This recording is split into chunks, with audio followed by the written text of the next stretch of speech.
Hello, and welcome. Before we begin, I want to name what this episode is really about.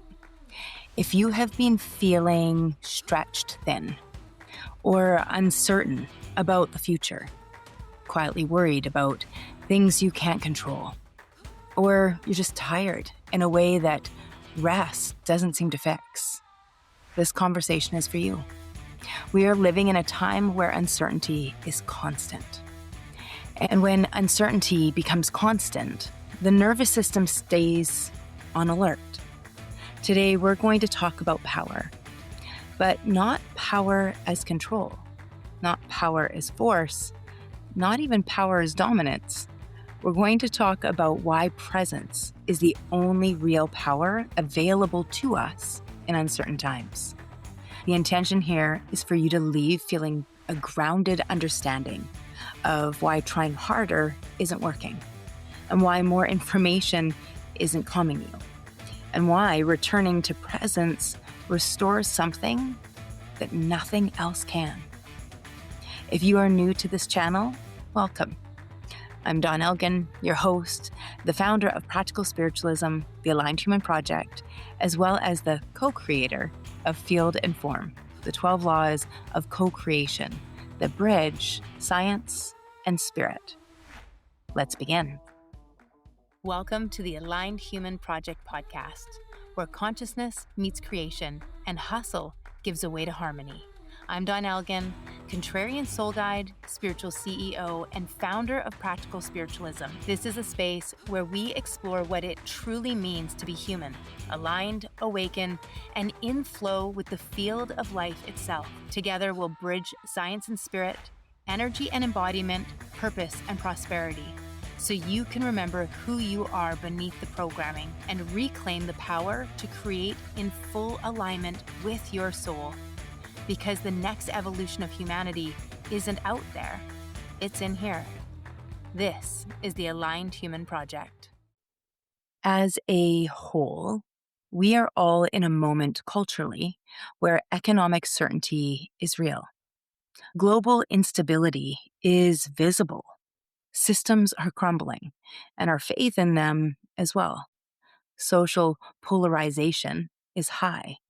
Everything that is being pushed at us right now is us versus them. And the moment we go down that road, we begin the Great Divide. It's supposed to be we. It's supposed to be us. Period. And yet, fear has us coming closer and closer to separation. And fear always takes us outside of ourselves. It takes us outside of this present moment. And future forecasting begins. Information overload is constant. It feels like the world is a dysfunctional carnival with everyone yelling, "Look at me," or "Look at them." None of it is bringing us closer to our natural state. None of it's calming our nervous system. None of it is giving us a sense of safety, of security. None of it is bringing us closer to love. The future feels harder to predict. And when predictability collapses, the nervous system seeks control. So people try to have more productivity, more planning, more consuming information, more self-improvement. But control is not the same as power. Control is an attempt to manage an outcome. Power is the capacity to remain present inside of them. This distinction is incredibly important. Control says, if I manage enough variables, I will feel safe. Whereas presence says, safety begins inside of my nervous system. The illusion that is collapsing right now is the belief that external stability guarantees internal safety. And the truth is, it never did. For years, I would have told you I was doing the work. I meditated multiple times a day. I was journaling. I understood all of the concepts. I knew them. And my coaches, my spiritual director would always say to me, "You know it up here, Dawn, but you need to embody it. You need to bring it down here. And I did not understand what they were talking about. It is such a difficult concept for most of us who've been raised in the world of intellectual to understand. How do I take all of these ideas, these understandings, these things that we have learned, and start to embody it? How do we bring it from our head and get it into our heart? Well, it's actually not as hard as it seems. Today, that's exactly where we're going to go. Because the truth is, if we don't take it from up here and get it down here, then no matter how much we meditate, we journal, and we understand these concepts, no matter how much personal and spiritual development work we do, we will continue to feel anxious. We will continue to feel reactive, fatigued, unsettled. And it doesn't have to be this way. Truth is, understanding is not embodiment, and effort is not regulation. When the nervous system is dysregulated, thinking harder doesn't help, and spiritual concepts just don't land. And our willpower collapses. Presence stabilizes the field. When the field stabilizes, form responds. But if the field is dysregulated and we try to force the form, we create friction. And friction feels like burnout. This is why hustle fails, control exhausts, and urgency backfires. Because urgency is unregulated energy, pretending to be disciplined. So we'll back it up for a second. If you are new to my work, what is the field and what is the form? Because I refer to them all the time. So first, there is field that is outside of ourselves, which would be the quantum field. You might think of it as the divine matrix, as a holographic field. You might think of it as space. It is the space that is all around us. It is the space that is between objects. It is the space that is between planets. It is space. And that field is really a field of energy, of consciousness. It is alive, it is a frequency, and it is constant. Then there is our internal field. And our internal field is made up of our thoughts, of our emotions, energy in motion, and our feelings. And these things make up our personal electromagnetic field. And it is our personal field that interacts with the universal field, which is how we co-create. And we are in a constant state of creation. This is law number 1 in my work. And so when we understand that, we start to understand that every thought matters. Emotions count. And we can't ignore our feelings or override them. We can't force them. But what we can do is start getting present. And when we get present, we start coming into our power, which is the third law, the law of power. Presence equals power. So this is vital. The frequency that you have inside of you is constantly in communication and creating with the energy, the field, the frequency all around of you. That's how it works. Energy is just interacting, and it's not personal.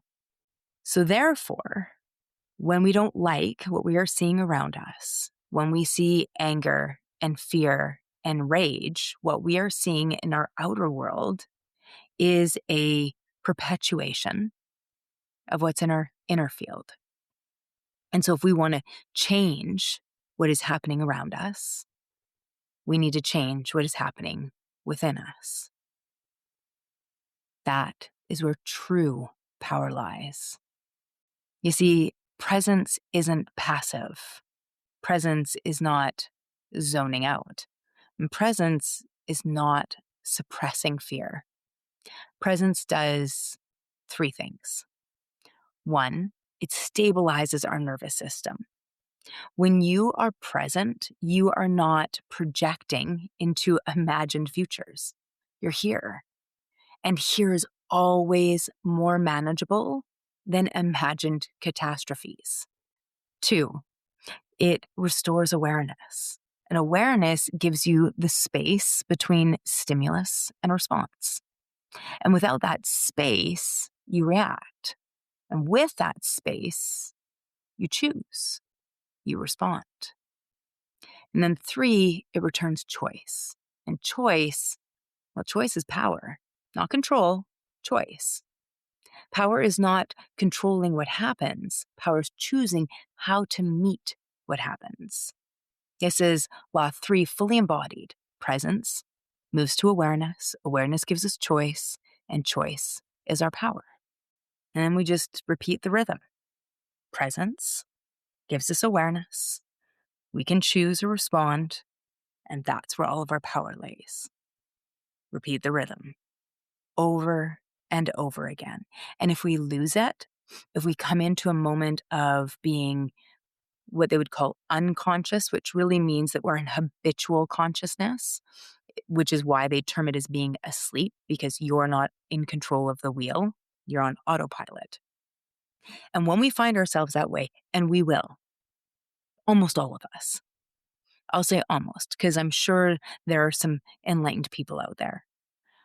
But for the rest of us that are moving our way through this journey, coming back to ourself, it is first a job of unlearning all of the limiting beliefs about what and who we are, about what we are capable of. It's about unlearning all of the things that take us further away from love, from connection, from unity. And once we unlearn those things, we can start to remember our truth. It's a bit like an onion. It's layered.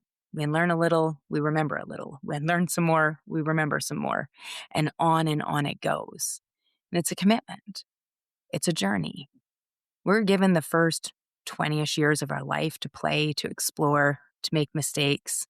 And all of that's good. There's no big white dude with a beard out there in the sky judging us. It doesn't work like that. We're the ones judging us. And so once we start becoming aware of this, it's our job for the rest of our life to unlearn and remember, unlearn and remember. Practice, rinse, repeat. And then once we do that, we also help other people do it as well. And that's how we start making a more conscious world. So, presence brings us to awareness, brings us to choice, brings us to power. And I'm not talking about that weak power, the kind that is limited, that burns out. I'm talking about the unlimited power that is your true nature, the kind that is eternal. So with that, what does presence look like in this chaotic world? Well, presence looks like pausing before reacting in a conversation. And that includes fully listening. What I mean by that is not thinking about your response or what they're saying and how it makes you feel. It means being completely present in that conversation and breathing and staying anchored in your body. And then before you react, you take that breath and then you respond. In the conversation, it becomes two ways. Presence means not doom scrolling when you're already dysregulated. And I'm going to take that one step further. If you find yourself on your feeds, whether that is YouTube, whether that is Instagram, TikTok, Facebook, it does not matter. If you find yourself on your feed and you are feeling more anxious, more depressed, more frustrated, I want you to stop and check in. Is it what you are watching in terms of do you have things coming on your feed that are creating that dysregulation? In other words, are they pumping more fear, more anger, more us versus them mentality? And if they are, it is our radical self-responsibility to clean our feed. It is imperative that we take a look at our life and create some energetic hygiene in it. This means honoring and respecting your energy, which means if you are filled with that sort of stuff, it's time to clean it up. Now, if the other option is you are on your feed and you come into a place of comparison, whether that is you comparing yourself to others and their journey and coming up short, or feeling better than them. At that moment, it's time for us to take a pause. Because when we are comparing and judging, what starts to happen is, again, it becomes us versus them. And it's not for us to beat ourselves up. We've been trained to compare ourselves since we were little kids. Competition is deeply ingrained within us, within school systems, within any sort of sports. So there's always who's the best, who's the worst, where do I fall in that? Grading systems. All of it creates competition, and all of that creates separation. And you can argue for it or against it. It's your journey. But at the end of the day, our job is to get closer to love, back to ourselves, back to remembering. Stuff's not actually relevant. So when we catch that, can we find the commonality? This would be when in Buddhism, we work with the practice of I'm just like them, or they're just like me. And so we start to find purposely the connection between us instead of the separation. It's a hard practice, but is one that is incredibly worthy of our time and will help us get even more present and contain more of our own power. Now, for emotions, presence is feeling anxiety in your body without narrating it into catastrophe. So what do I mean by that? To feel our emotions means to allow ourselves to experience a feeling. Now, you might notice the emotion first. I'm angry. And then my question would be like, awesome. What does it taste like? What color is it? Does it have a temperature, a texture? Where do you feel it in your body? Or you might start with the feeling first, where you notice a sensation in your body, your upper abdomen or your heart, your chest, your shoulders, wherever. And then you start going into it. What is that feeling? Does it have a temperature? Does it have a texture? Does it have a taste, a smell? And then you might start to notice, and all of a sudden a word will come up or an awareness. Oh, that is anger. That is fear. We just stay with it.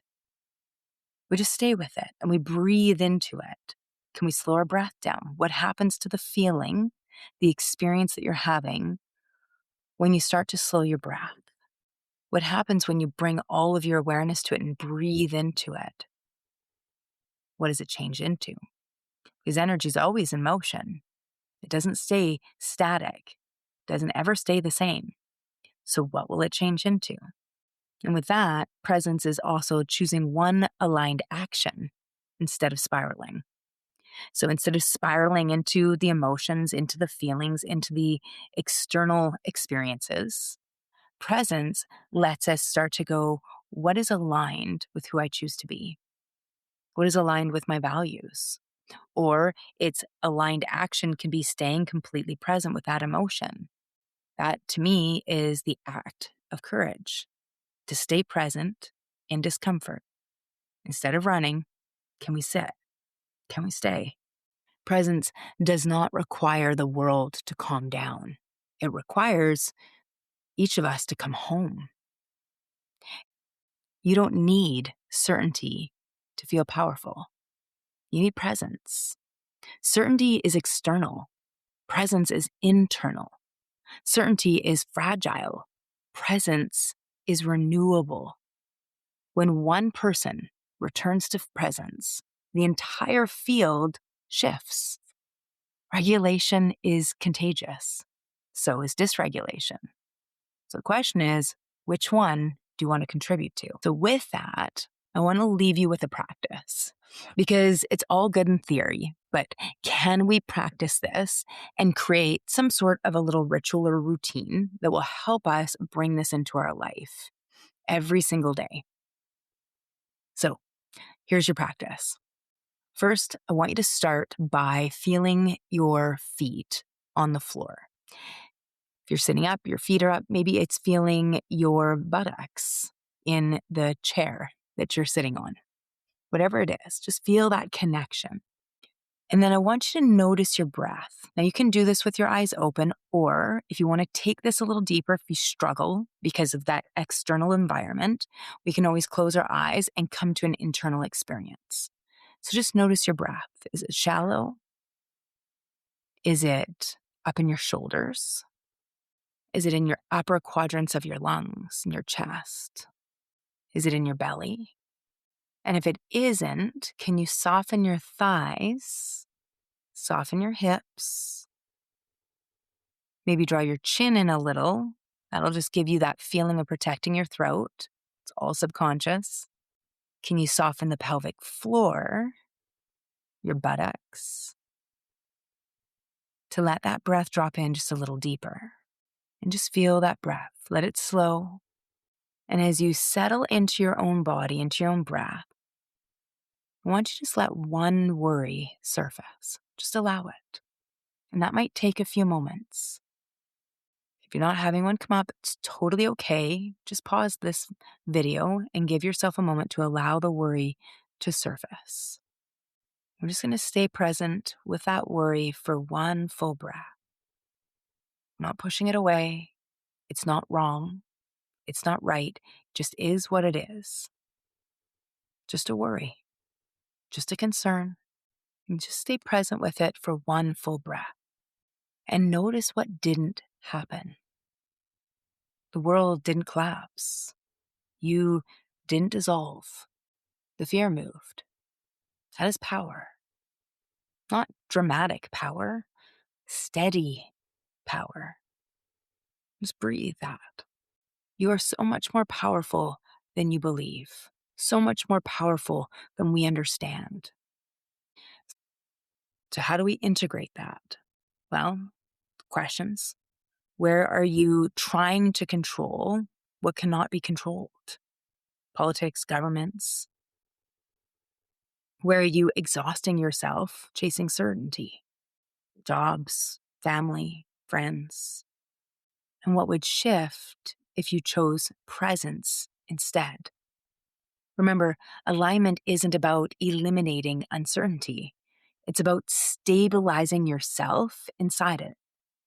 The more stable you become, the more capable you become of leading, loving, creating, and responding with clarity. It's like being the eye of the storm. If this work resonates, this is the foundation of everything we do inside of Align Your Life. Learning how to regulate the nervous system, align the field, and take action from presence instead of from pressure. I also offer private sessions and longer journeys for those who are ready to build this capacity deeply and sustainably. Links are below if you feel called. No pressure, just an invitation. As always, I ask you to like, share, subscribe, and follow so that we can create a global movement of aligned humans together. Remember, alignment is not something you achieve. It's something that you return to. You are the field, and you shape the form. You are not here to fix yourself. You are here to remember yourself. Because when you align with your truth, everything else begins to align with you. If this episode sparked something inside you, hit follow or subscribe and share it with someone walking their own path of awakening. And if you're ready to go deeper, you'll find free resources, programs, and community spaces waiting for you at practicalspiritualismco.com. Remember, alignment isn't a place you reach. It's a practice you live.